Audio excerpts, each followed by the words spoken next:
Alright guys, so for today's video we're going to do our oil change for the Eagle Talon Tsi 97. We already got the jack, the little jack stands. We got one right there as well, and another jack over there, so we are all safe and sure that it won't fall on us and kill us. We got the wood, those are pretty sturdy. We got them on both sides.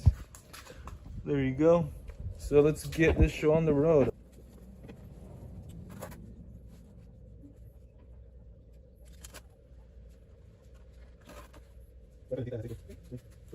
Alright guys, so we got the new one right here. The new plug we'll be installing. This one does have a seal, and this one didn't. The one that we took out right now did not have a seal. I looked for it over there, no luck. So I'm guessing when we were changing the oil last time or prior to that, my dad must have not seen the seal missing, and that's why I was leaking oil this whole entire time.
So now we're gonna remove this and clean it out, and that should be it for the remainder of it. I need to take off my gloves.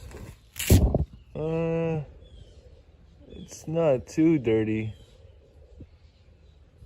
because I only drove it in the city, so there's really nothing that crazy about it.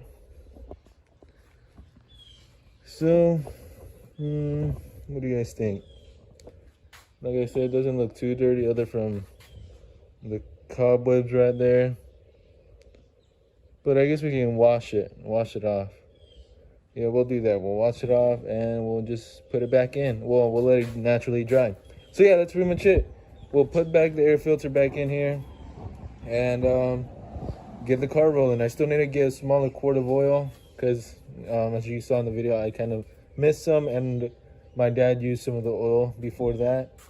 So now we're gonna have to get 2 small quarts, fill that up, and put this back on. So yeah, thanks for watching guys, and I'll see you guys in the next video.